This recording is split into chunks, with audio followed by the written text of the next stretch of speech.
इस लेक्चर में हम लोग डिस्कस करने जा रहे हैं लिस्ट इन पाइथन। लिस्ट बहुत ही कॉमन, बहुत ही इंपॉर्टेंट टॉपिक है पाइथन का। चलो एक एग्जांपल से समझते हैं लिस्ट होता क्या है। जब भी हम शॉपिंग करने किसी दुकान पे जाते हैं तो हम दुकानदार को एक लिस्ट पकड़ा देते हैं, जनरली जो हमने कागज पे लिखी होती है। लो भाई, ये आइटम हमें खरीदना है, ये आइटम हमको दे दो। उस कागज में हमने आइटम्स के नेम लिखे होते हैं, ठीक है। तो वो क्या हो गई, एक लिस्ट हो गई जिसमें हमने अपने नेम्स लिखे हुए हैं। ऐसे ही पाइथन में भी एक लिस्ट होती है जहाँ पे हम नेम्स को या फिर कहें वैल्यूज को, मल्टीपल वैल्यूज को स्टोर करा सकते हैं। तो चलिए देखते हैं ये लिस्ट होती क्या है। तो पाइथन में जो लिस्ट होती है उससे सबसे पहले तो हम ये देखेंगे उसे बनाते कैसे हैं, लिस्ट दिखती कैसी है। लिस्ट बनाने के लिए हम एक वेरिएबल का नेम लिखते हैं जिसमें कि हम लिस्ट स्टोर करेंगे। और लिस्ट का जो स्ट्रक्चर होता है वो ऐसा होता है, उसमें हमने ये वाले ब्रैकेट यूज करने पड़ते हैं। इन ब्रैकेट के अंदर जितने भी आइटम हम डाल देंगे वही हमारी लिस्ट ऑफ आइटम हो। जैसे मैंने डाल दिया एक सोप, और दूसरा आइटम मैंने डाल दिया सर्फ, और तीसरा आइटम मैंने डाल दिया, चलो मेरे पास 100 नंबर भी है, और चौथा आइटम मैंने डाल दिया, एक मेरे पास डेसिमल वैल्यू भी है 20.5, पांचवा आइटम मैंने डाल दिया, एक मेरे पास बूलियन वैल्यू भी है, ठीक है। और छठा आइटम मैंने डाल दिया, एक मेरे पास लिस्ट भी है आगे जिसकी वैल्यूज है 1 2 3, ठीक है। तो ये लो जी, मैंने एक लिस्ट बना दी। ये जो तीसरी लाइन में जो हमारा कोड लिखा है ये एक लिस्ट है। हमने एक वेरिएबल लिया एल, इसमें असाइन कर दिया, इसमें डाल दिया ये वाला लिखा हुआ कोड जो कि है एक लिस्ट। लिस्ट को हम कैसे डिनोट करते हैं, ये वाले ब्रैकेट से। ओपनिंग ब्रैकेट भी ये वाला होना चाहिए, क्लोजिंग ब्रैकेट भी ये वाला होना चाहिए। इन दोनों ब्रैकेट के बीच में जितने भी आइटम हमने लिखे हुए हैं ये लिस्ट के आइटम है। सोप, सर्फ, 100, 20.5, ट्रू, और ये एक सब लिस्ट, एक और लिस्ट इसी के अंदर। तो ये क्या कहता है, लिस्ट क्या कहता है, मैं कुछ भी स्टोर कर सकता हूँ अपने अंदर, किसी भी टाइप का आइटम मेरे को दे दो। चाहे आप वो स्ट्रिंग दे दो, जैसे हमने सोप लिखा है ये स्ट्रिंग है, जैसे 100 लिखा है ये एक नंबर है, 20.5 लिखा है ये एक डेसिमल नंबर है, ट्रू लिखा है ये एक बूलियन वैल्यू है जो कि ट्रू फॉल्स होती हैं। और ये इसके अंदर हम लिस्ट भी रख सकते हैं एक लिस्ट के अंदर एज अ आइटम। तो ये एक सब लिस्ट हो गई, मतलब तो ये हो गई जी list, collection of arbitrary objects या फिर collection of different different items, ठीक है। अब हमने लिस्ट तो बना ली, अब हम ये देखते हैं कि हम लिस्ट को, इसके जो जो आइटम है ना, एक एक आइटम, उनको एक्सेस कैसे करें। इनको एक्सेस करने का तरीका होता है जैसे हम स्ट्रिंग में करते थे ना, लास्ट लेक्चर में हमने देखा था। अगर आपने नहीं देखा है तो एक बार दोबारा जाके देखना, बहुत इंटरेस्टिंग है, बहुत डिटेल्ड में एक्सप्लेन किया हुआ है। अब लिस्ट में हम बात करते हैं आइटम को एक्सेस कैसे करते हैं। इसके आइटम को एक्सेस करने के लिए हम लिखेंगे लिस्ट का नाम जो हमारा अभी है एल, एल लिखा, इसके बाद हम ये वाले ब्रैकेट देंगे और इसके बाद इंडेक्स दे देंगे, कौन से इंडेक्स का आइटम चाहिए। इंडेक्सिंग अगर आपको नया वर्ड लग रहा है तो पिछले वीडियो में जाके देखना, पिछले लेक्चर में जाके देखना, वहाँ पे इंडेक्सिंग पूरा डिटेल में क्लियर किया हुआ है। क्योंकि इंडेक्सिंग जैसा स्ट्रिंग के लिए काम करता है वैसा ही लिस्ट के लिए भी काम करता है। तो लिस्ट का जब हम सबसे पहला आइटम एक्सेस करेंगे तो इंडेक्स दे देंगे 0, क्योंकि इंडेक्स स्टार्ट होती है फर्स्ट से ही। फर्स्ट आइटम की इंडेक्स होगी 0, ये दूसरे आइटम की इंडेक्स होगी 1, ऐसी 2 3 और लास्ट तक जैसे चलते रहेगा इंक्रीमेंट हो गए। तो 0 L0 अगर मैं कहूँगा तो मेरे को क्या मिल जाएगा, सोप। अगर मैं इसको प्रिंट करके देखता हूँ L0 में क्या आ रहा है भाई, आ क्या रहा है L0 में, ऐसे करके अगर मैं इसको प्रिंट करके देखता हूँ, जैसे ही मैं इसको प्रिंट करता हूँ हम यहाँ पे आउटपुट देख सकते हैं, हमें क्या मिल गया, सोप। मतलब L0 का मतलब हो गया सोप। ऐसे ही अगर मैं L1 करूँ तो L1 का मतलब क्या हो जाएगा, सर्फ, ये जो है दूसरा आइटम, ठीक है। अब आप इंडेक्सिंग तो यहाँ पे भी आपको समझ ही आ गया होगा। 0 से चलेगी, 0 इसके लिए, 1 इसके लिए, 2 इसके लिए। लिस्ट का नेम, वेरिएबल का नाम दे दो, उसके आगे ब्रैकेट लगा के इंडेक्सिंग रख दो, वो वाला इंडेक्स का वेरिएबल वैल्यू आपको मिल जाएगा यहाँ पे। तो ये तो हो गया जी हम लिस्ट के हर एक आइटम को एक्सेस कैसे कर सकते हैं यूजिंग इंडेक्सिंग, ठीक है। अब लिस्ट की सबसे बड़ी प्रॉपर्टी होती है कि लिस्ट जो होती है म्यूटेबल होती है, हम लिस्ट को चेंज कर सकते हैं, ठीक है। ये इसको याद रखना, ये सबसे इंपॉर्टेंट पॉइंट है लिस्ट का, हम लिस्ट को चेंज कर सकते हैं। अभी लिस्ट में इतना आइटम है ना, हम किसी भी आइटम को चेंज कर सकते हैं। सपोज मैं करना चाहता हूँ फर्स्ट आइटम में मैं सोप की जगह कुछ और चीज़ डालता हूँ। सोप की जगह सपोज करो मैं कोलगेट डाल देता हूँ, एल। तो फर्स्ट आइटम में हमने चेंज करना है तो हम L0 करेंगे यहाँ पे, तभी तो हम फर्स्ट आइटम को रिफर कर रहे होंगे, क्योंकि 0 मतलब फर्स्ट आइटम। L0 बराबर मैं कर दूंगा जो मैंने करना है, COLGAT, कोलगेट, ठीक है। अब मैं दोबारा से L को प्रिंट करूंगा ना, देखो अब मैं एल को प्रिंट करता हूँ, एल मतलब पूरी लिस्ट को प्रिंट कर रहा हूँ। अभी तो लिस्ट क्या थी ये, अगर मैं इसको एक और बार चेंज करने से पहले भी प्रिंट कर देता हूँ। देखो लिस्ट बनाई हमने सबसे पहले, उसको प्रिंट करा दिया, तो यही प्रिंट होगा जो पहले है ओरिजिनल वाली। अब मैंने लिस्ट को चेंज कर दिया, लिस्ट के 0 आइटम को, मतलब फर्स्ट, मतलब 0 इंडेक्स वाले आइटम को चेंज कर दिया, मतलब फर्स्ट आइटम को चेंज कर दिया कोलगेट। तो उसको दोबारा प्रिंट करा आफ्टर चेंज करने के बाद। चलो इसको प्रिंट करके देखते हैं क्या प्रिंट होगा। ये देखो फर्स्ट में इसने प्रिंट करा, ये हमारा जो ओरिजिनल लिस्ट था। अब हमने यहाँ पे प्रिंट कर दिया, उसके बाद हमने चेंज करा, पहले आइटम में हमने कोलगेट डाल दिया। तो देखो नीचे उसके बाद जब हमने लिस्ट को प्रिंट करा चेंज करने के बाद, तो ये आउटपुट स्क्रीन में हमें यहाँ पे कोलगेट आ गया सोप की जगह। तो हमने लिस्ट को चेंज कर दिया सक्सेसफुली। तो ऐसे हम किसी भी लिस्ट के आइटम को चेंज कर सकते हैं यूजिंग इंडेक्सिंग। ठीक है, अब बात आती है जी, हमारे पास ये लिस्ट है, हमने इसका कुछ पोर्शन हमें चाहिए, जैसे हमें इसके 3 एलिमेंट चाहिए, ठीक है, या फिर कोई भी एलिमेंट चाहिए, 2 एलिमेंट चाहिए। अब सिंगल एलिमेंट नहीं चाहिए, अब मल्टीपल एलिमेंट चाहिए, लेकिन इसका एक सब पार्ट होना चाहिए। जैसे हमें लास्ट के 2 एलिमेंट चाहिए या फिर ये वाले 2 एलिमेंट चाहिए। ये कैसे करेंगे, इससे हम करते हैं लिस्ट की स्लाइसिंग की हेल्प से। ठीक है, अब स्लाइसिंग क्या होता है, स्लाइसिंग मतलब अगर आप स्लाइसिंग भी नहीं समझते हैं तो पिछली वीडियो में जाके देखना, स्ट्रिंग वाली वीडियो में बहुत अच्छे से एक्सप्लेन किया है। वही कॉन्सेप्ट स्लाइसिंग का लिस्ट के लिए भी होता है। ठीक है, तो स्लाइसिंग में हम क्या करते हैं, एल लिखते हैं लिस्ट का नेम, ब्रैकेट देते हैं, अब हम 2 कॉलन लगा देते हैं।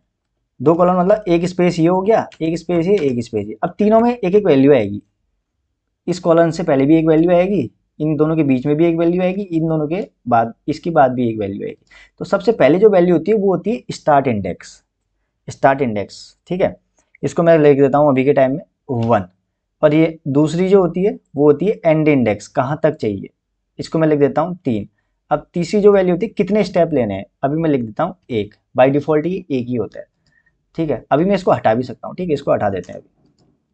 तो मेरे को जी एक लिस्ट, इस लिस्ट एल लिस्ट को स्लाइस करना है पहली इंडेक्स के लेकर तीसरे इंडेक्स तक। इसका मतलब क्या, इस लिस्ट को मैंने स्लाइस करना है, ये 0 इंडेक्स हो गई, पहली इंडेक्स ये हो गई सर्फ, जहाँ पे सर्फ है वो पहली इंडेक्स हो गई, पहली इंडेक्स से, और ये हो गई दूसरी इंडेक्स, ये होगी तीसरी इंडेक्स, तीसरी इंडेक्स तक स्लाइस करना है, मतलब सर्फ से यहाँ तक स्लाइस करना है। अब स्लाइसिंग में एक रूल होता है, जो ये 3 लिखा है ये 3 तक एक्चुअल में नहीं जाता है, इससे एक माइनस तक जाता है, मतलब 2 तक जाता है। तो 1 से लेकर 2 तक एलिमेंट मिल जाएंगे हमको। ठीक है, 1 से यहाँ से गया 1 और 2, 2 इंडेक्स के आइटम हमको मिल जाएंगे 2 इंडेक्स तक, क्योंकि ये एंड पॉइंट हमने 3 दिया है तो 2 इंडेक्स तक ही हमको मिलेंगे, ये रूल होता है। तो अगर हम इसको ऐसे स्लाइस कर देते हैं, ठीक है, ये स्लाइस कर दिया और हमने इसको स्टोर कर दिया, एक और लिस्ट हमने बना दी L1। अब हम प्रिंट कर देते हैं जी L1 को, L1 को हमने प्रिंट कर दिया। तो अब ये जो ये स्लाइस होके आया होगा ये L1 में आ गया होगा, मतलब ये दोनों आइटम हमारे L1 में आ गए होंगे। अब हमने L1 को प्रिंट कर दिया है, अब हम इसको एग्जीक्यूट करके देखें तो ये देखो जी हमें मिल गई स्लाइस करके 2 ही आइटम मिले हैं लिस्ट से, बस एक सर्फ और एक 100। ठीक है, तो हमने इस पूरी लिस्ट में से सिर्फ ये वाला पोर्शन हमने निकाल लिया यूजिंग स्लाइसिंग। ठीक है, और स्लाइसिंग में एक पॉइंट ये भी आता है, ये 2 हमने दे तो दिए, स्टार्ट इंडेक्स, एंड इंडेक्स, और इसके बाद हम दे सकते हैं स्टेप्स। सपोज हम, मैं यहाँ पे अगर 2 दे, बाय डिफॉल्ट ये 1 होता है। ठीक है, एक एक करके चलता है, अगर हम इसको 2 दे देता हूँ ना, अब इसको समझ जाओगे। और इसको मैं चेंज कर देता हूँ, इसमें कितने एलिमेंट है हमारे, 1 2 3 4 5 6 एलिमेंट है। तो अगर मैं यहाँ पे 6 कर दूँ, 6 एलिमेंट है, और अगर मैं यहाँ पे 5 कर दूँ, 6 नहीं, तो ये 5 - 1 तक चलेगा, मतलब 4 तक। अब ये फर्स्ट एलिमेंट से काउंट करेगा, फर्स्ट इंडेक्स से काउंट करेगा, फर्स्ट इंडेक्स ये है, और ये जाएगा कहाँ तक, 5 - 1 4 इंडेक्स तक, 1 2 3 4 इंडेक्स तक जाएगा, ये वाली वैल्यू हमको देगा। अब वो कैसे देगा, सबसे पहले ये उठाएगा ये वाली वैल्यू, क्योंकि हमने स्टेप 2 दे रखे हैं, मतलब ये एक एलिमेंट को स्किप करता हुआ जाएगा, ये होता है इसका मतलब, ये स्टेप देने का मतलब। ठीक है, सर्फ उठाया इसको स्किप किया, ये उठाया इसको स्किप कर देगा, मतलब ये सर्फ और 20.5 ही हमको देगा। चलो इसको रन करके देखते हैं, ये देखो सर्फ और 20.5 दिया, ये सर्फ दिया, एक स्किप कर दिया, फिर 20.5 हमको दे दिया, और ये इसकी एक नई लिस्ट बना दी। ठीक है, स्लाइस करके हमको दे दिया यहाँ पे, और इसको हमने प्रिंट कर दिया, जो कि हमको आउटपुट में मिल गया। तो ये होता है स्टेप्स का मतलब। अगर मैं स्टेप्स यहाँ पे 1 दूँ, जो बाय डिफॉल्ट होता है, अगर हम कुछ नहीं देंगे ना, ऐसे कर देंगे तो भी 1 ही होगा। अगर मैं इसको 1 दे दूँ और इसको रन करूं, अब देखो सारे एलिमेंट आ जाएंगे, अभी कोई स्किप नहीं किया। सर्फ दिया 100 दिया, 20.5 दिया, ट्रू दिया, सर्फ भी दिया 100 भी दिया, 20.5 ट्रू। उस केस में क्या हो रहा था, जो हम 2 दे रहे थे स्टेप्स को, यहाँ पे 2 दे रहे थे, ये 100 स्किप कर दे रहा था, ठीक है, और ट्रू भी स्किप कर दिया था, एक के बाद एक स्किप कर देगा ट्रू में। और ऐसे अगर यहाँ पे हम 3 दे देंगे तो बीच के 2 स्किप कर देगा, अभी तक तो एक ही कर रहा था, ठीक है। तो ये स्टेप्स का मतलब होता है। तो ऐसे हम स्ट्रिंग को, ऐसे हम लिस्ट को स्लाइस कर सकते हैं। और अगर हम ये कहें, जो हमारा ये लास्ट वाला एलिमेंट है ये तो अपने में ही एक लिस्ट है, तो हम इसको एक्सेस करना है तो कैसे करेंगे, इसको एक्सेस हम ऐसे कर सकते हैं नॉर्मल, जैसे और एलिमेंट को कर रहे हैं। ये कौन सा वाला एलिमेंट है, ये फर्स्ट एलिमेंट है, मतलब ये 0th इंडेक्स है, ये 1 इंडेक्स, ये 2, ये 3, ये 4, ये 5, ये वाला पूरा 5 इंडेक्स में है, पूरा का पूरा एक एलिमेंट है। जैसे हम इसको यहाँ पे 5 इंडेक्स करेंगे और इसको प्रिंट कर देंगे, 5 इंडेक्स को प्रिंट कर दो भाई 5 इंडेक्स को, तो ये क्या कर देगा, जैसे हम इसको प्रिंट करते हैं, रन करते हैं, तो देखिए हमें यहाँ पे आउटपुट मिल गया ये वाला एलिमेंट पूरा का पूरा। और अगर हमने इसका भी अंदर का कोई एक्सेस करना है, ये वाला इंडिविजुअल नंबर एक्सेस करना है, उसको कैसे करेंगे, ये 5 के आगे हम एक और ब्रैकेट लगा देंगे यहाँ पे ऐसे, और उसमें हम कर देंगे जो भी एलिमेंट चाहिए हमको, पहला वाला चाहिए तो 0, उसके लिए भी इंडेक्सिंग चलेगी, 0 इंडेक्स कर देंगे, करेंगे तो मतलब 1, ये वाला मिल गया। अगर हमको दूसरा एलिमेंट चाहिए तो उसके लिए हम एक इंडेक्स को बढ़ा देंगे, 1 कर देंगे इंडेक्स, इसको हम रन करेंगे तो ये देखिए हमें 2 मिल गया। ऐसे ही 3 के लिए हम एक और बढ़ा देंगे, यहाँ पे 2 कर देंगे, इसको इंडेक्स को 2 कर देंगे, तो ये हमारा तीसरा एलिमेंट भी एक्सेस हो जाएगा। तो ऐसे करके हम सब लिस्ट को भी एक्सेस कर सकते हैं जी। अब लिस्ट के पास ना, जैसे हमने लिस्ट तो क्रिएट कर दी, एलिमेंट्स को भी एक्सेस कर दिया, अब लिस्ट के लिए जब हम ऑपरेशन परफॉर्म करते हैं रियल लाइफ प्रोग्राम में, उसमें क्या करते हैं, हमारे पास कुछ मेथड होती है जो जल्दी जल्दी काम कर देती हैं। तो लिस्ट के पास ऐसी ही कुछ मेथड होती हैं, जादूगरी मेथड कह लो, तो उनको देखते हैं हम कौन कौन सी होती है। सबसे पहले होती है अपेंड मेथड पे आते हैं। जैसे हम अपेंड मेथड पे ऐसे लिखेंगे, लिस्ट का नाम जो हमारी लिस्ट है डॉट अपेंड, ठीक है। अपेंड के अंदर हम कोई वैल्यू डालेंगे, जैसे मैंने डाल दिया जी 200, ठीक है। अब ये क्या करेगा, अपेंड मेथड का काम होता है इसके लिस्ट के एंड में एक आइटम को ऐड कर देना, ठीक है, और वो आइटम हम इस ब्रैकेट के अंदर वैल्यू के रूप में दे देते हैं। तो हमने इसके अंदर 200 दिया, तो ये क्या कह रही है ये लाइन, ये वाली लिस्ट लो जी, ये वाली लिस्ट लो, एल लिस्ट, मतलब ये इसके लास्ट में क्या ऐड कर दो, 200 ऐड कर दो। अब हम इसको अगर प्रिंट करें, इसके बाद प्रिंट एल कर दूं, तो जैसे इसको हम रन करते हैं अगर, तो देखो जी हमारे पास लास्ट में ये 200 ऐड हो गया, ये आउटपुट स्क्रीन में आपको दिख रहा होगा नीचे, ये आउटपुट स्क्रीन है, इसमें लास्ट में हमारा 200 आ गया जो कि पहले नहीं था, ठीक है। तो ये हो गया अपेंड मेथड। बट उस केस में क्या, जब मेरे पास एक लिस्ट हो और मैं उसको लास्ट में ऐड करना चाहता हूँ, सपोज मेरे पास एक लिस्ट है L1 इक्वल्स टू है, मेरे पास एक लिस्ट है, मैं कहता हूँ कि इस लिस्ट में वैल्यूज़ हैं 34, 55 और 66, ठीक है, और इसको मैं 33 कर, 33, 55, 66। अब मैं अगर ये करूँगा ना, L डॉट अपेंड L1 कर दिया, इसने क्या कहा, L लिस्ट लो जो कि हमारी ओरिजिनल लिस्ट है, इसमें L1 मतलब ये वाली लिस्ट को अपेंड कर दो, इसके लास्ट में ऐड कर दो। अब हम इसको करेंगे तो क्या होगा, चलो आउटपुट करके देखते हैं।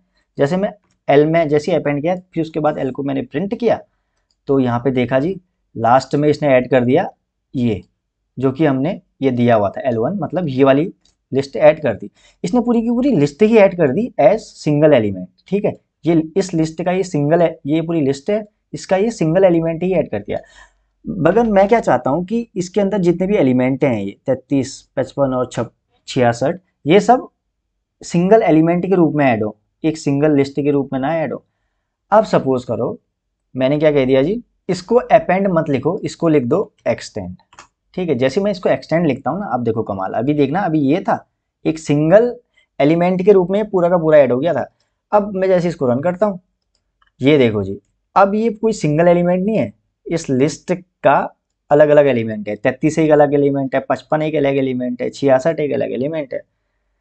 ये तीनों एक लिस्ट के अंदर नहीं आ रहे, अब ये एक अलग एलिमेंट है जो कि इस लिस्ट का पार्ट है, जो कि इस लिस्ट के लिए एक एक एलिमेंट है, इंडिविजुअल एलिमेंट। तो ये डिफरेंस होता है इन अपेंड और एक्सटेंड में। अपेंड किसी भी लिस्ट को किसी दूसरी लिस्ट के लास्ट में एज सिंगल एलिमेंट ऐड करता है, लेकिन एक्सटेंड जो करता है उस लिस्ट के अंदर के आइटम को एक एक करके निकालता है और उनको एक्सटेंड कर देता है यहाँ पे, ठीक है, as a individual element of original list. अब मैं चाहता हूँ जी, मैंने सोप के बाद, इस सोप के बाद एक आइटम इंसर्ट करना है, मतलब किसी भी एक पोजीशन में या फिर 100 के बाद एक आइटम इंसर्ट करना है, किसी एक पर्टिकुलर पोजीशन में इंसर्ट करना है, तो उसके लिए एक मेथड होती है L dot insert. L dot insert, ठीक है। इंसर्ट मेथड क्या करेगी, ये लेगी दो पैरामीटर, एक तो लेगी कौन सी इंडेक्स पे ऐड करना है, जैसे मैं यहाँ पे दे देता हूँ, अभी 2 इंडेक्स पे ऐड करना है जी, मैंने क्या रबर, ठीक है, रबर ऐड कर दिया 2 इंडेक्स में, तो ये क्या करेगा, 0 इंडेक्स ये है, 1 इंडेक्स ये है और 2 इंडेक्स अभी ये है, तो इन दोनों के बीच में ये 2 इंडेक्स पे अब क्या आ जाएगा, रबर आ जाएगा, 100 आगे खिसक जाएगा, ठीक है। चलो देखते हैं, एल को हम प्रिंट करते हैं एल, तो जैसे ही मैं एल को प्रिंट करूंगा, अब ये देखो हो गया कमाल। फर्स्ट आइटम था हमारा सोप, दूसरा सर्फ, तीसरा हमारा हो गया रबर, तीसरा मतलब सेकंड इंडेक्स हमने यहाँ पे इंडेक्स सेकंड दी थी और रबर को ऐड करना था, रबर ऐड कर दिया। अब जो यहाँ पे था पहले सेकंड इंडेक्स में 100 था, वो आगे खिसक गया, रबर आ गया बीच में, रबर के बाद आ गया, सब आइटम एक एक करके आगे खिसक गए, ठीक है। ऐसे करके हमने किसी एक फिक्स पोजीशन पे कोई आइटम इंसर्ट करना है, तो हम इंसर्ट का यूज करेंगे लिस्ट के अंदर। अब आते हैं जी हम डिलीट करने वाली मेथड्स पे। सपोज हमने लास्ट एलिमेंट डिलीट करना है, ये वाला पूरा एलिमेंट, तो हम उसके लिए क्या यूज करते हैं, एल डॉट पॉप, लिस्ट का नाम डॉट पॉप, ठीक है। अब पॉप क्या करेगा, बाय डिफॉल्ट अगर हम इसके अंदर कुछ नहीं देते इन ब्रैकेट के अंदर, तो ये लास्ट वाला एलिमेंट इस लिस्ट से हटा देगा। अब मैं इसके बाद अगर लिस्ट को प्रिंट करता हूँ, तो ये देखो, इसको मैंने प्रिंट किया, तो ये देखो हमारा क्या हुआ, ट्रू तक ही आइटम है इसमें, ठीक है, सोप से लेकर ट्रू तक है, ट्रू ये वाला आइटम है, ट्रू के बाद का आइटम हट गया, लास्ट आइटम रिमूव कर दिया। अब मैं अगर पॉप के अंदर इंडेक्स देता हूँ, सपोज मैंने दे दी 2 इंडेक्स, तो ये सेकंड इंडेक्स वाला आइटम हटा देगा, या फिर मैं अगर 0 इंडेक्स देता हूँ, चलो 0 वाला आइटम हटा देगा, ठीक है, सोप हटा दिया हुआ इसने। अगर मैं इसको करूँ रन, तो ये देखो जी, इसने क्या कर दिया, सोप आइटम हटा दिया, अभी लास्ट वाला नहीं हटाया, ठीक है। ये देखो फर्स्ट वाला आइटम हटा दिया, पहले सोप था ना, तो पॉप के अंदर कोई इंडेक्स दोगे तो वो वाली इंडेक्स वाला आइटम हटा देगा। अब एक लिस्ट की मेथड होती है जी रिमूव, इसको हम लिखते हैं रिमूव। अगर रिमूव के अंदर हमने क्या देना होता है, आइटम का नेम देना होता है जो आइटम हटाना है। अब सपोज करो मैंने 100 हटाना है, इसके अंदर 100 कहाँ पे है, यहाँ पे है ना, तो 100 को हटाना है, तो मैंने 100 ही देना पड़ेगा इसके अंदर, तो ये 100 को हटा देगा, देख के सर्च करेगा भाई इसमें 100 कहाँ है, ये 100 है तो इसको हटाओ। अगर इसको रन करता हूँ तो इसने 100 हटा दिया होगा, देखना ये रन करा, नीचे आप आउटपुट को देख सकते हो, 100 कहीं नहीं है, 100 हट गया।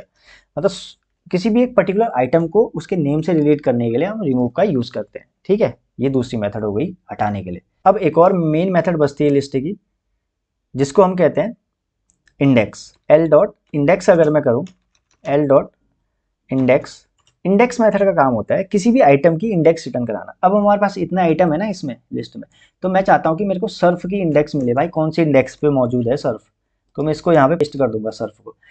एल डॉट इंडेक्स, इसके अंदर जो भी हम आइटम पास करेंगे उसकी इंडेक्स हमको लेके दे देगा कि यहाँ इस इंडेक्स पे वाला आइटम मौजूद है जी। अगर मैं इसको रन करता हूँ तो ये इंडेक्स रिटर्न करेगा, तो इसको हमने स्टोर करना पड़ेगा किसी वेरिएबल में। सपोज मैं आई वेरिएबल में स्टोर कर देता हूँ और मैं इसको प्रिंट करता हूँ आई, ठीक है, तो ये क्या करेगा जी, हमको इंडेक्स दे देगा सर्फ की। ये देखो जी, इसने हमको इंडेक्स दे दी 1, आउटपुट ने इसके नीचे पे यहाँ पे 1 दे दी। सर्फ है हमारा, ये 0 इंडेक्स, ये 1 इंडेक्स पे सर्फ है, तो सर्फ दे। अगर ऐसे ही अगर मैं 20 अगर मैं ट्रू डाल दूँ यहाँ पे, ठीक है, ट्रू भी तो आइटम है ना हमारा, तो ट्रू डाल दूँ और इसको अगर मैं प्रिंट करूँ, तो ये देखो जी, इसने बोल दिया कि चौथे इंडेक्स में है, 0 इंडेक्स, 1 इंडेक्स, 2 इंडेक्स, 3 इंडेक्स और ये 4 इंडेक्स, 4th इंडेक्स में ट्रू है। ऐसे करके किसी भी आइटम की हमको जानना है यार लोकेशन कहाँ पे है मौजूद, तो वो उसकी इंडेक्स रिटर्न कर देगा। लिस्ट में हम ऐसा भी कर सकते हैं कि हम पूरी लिस्ट के एक एक करके आइटम को प्रिंट भी करा सकते हैं, पूरा इटरेट कर सकते हैं, मतलब एक बार में घूम सकते हैं। कैसे घूमेंगे लिस्ट में, ऐसे घूमेंगे, देखो हम फॉर लूप यूज कर सकते हैं। फॉर आइटम, एक वेरिएबल का नाम दे देंगे इन एल, एल क्या है हमारी लिस्ट है, item in L, print item, हर एक आइटम जो कि एल में है उसको प्रिंट कर दो जी। तो ऐसे कर देंगे, तो इसको रन करेंगे तो हमें सारे आइटम प्रिंट होके ऐसे मिल जाएंगे, ठीक है। और ऐसे अगर हमने लिस्ट की लेंथ कैलकुलेट करनी है जी, उसके लिए हम कर देंगे प्रिंट कर देंगे क्या, लेन एक फंक्शन होता है पाइथन में जो कि किसी भी ऑब्जेक्ट की लेंथ कैलकुलेट करके दे देता है। तो हम लेंथ के अंदर वो ऑब्जेक्ट देते हैं जिसकी लेंथ है, अभी हमने किसकी लेंथ कैलकुलेट करनी है, लिस्ट की कैलकुलेट करनी है। लिस्ट किस में स्टोर है, एल में स्टोर है, तो हम लेंथ के अंदर, लेन के अंदर एल दे देंगे, तो हमको लिस्ट की लेंथ निकाल के दे देगा। इसको अगर हम प्रिंट करते हैं तो देखो जी, इसने हमको लेंथ दे दी 6। तो लिस्ट के अंदर कितना आइटम है जी, 2 2 4 2 6। तो ये हमने देखा लिस्ट कैसे हम लिस्ट बना सकते हैं पाइथन में, list of items, different items create कर सकते हैं, कैसे उनको एक्सेस कर सकते हैं, कैसे उनमें डिफरेंट डिफरेंट मेथड्स यूज़ करके उनको बहुत ही वैल्यूएबल बना सकते हैं। तो होप आपको ये लिस्ट पूरी अच्छी से क्लियर हो गई होगी। तो मिलते हैं नेक्स्ट लेक्चर में।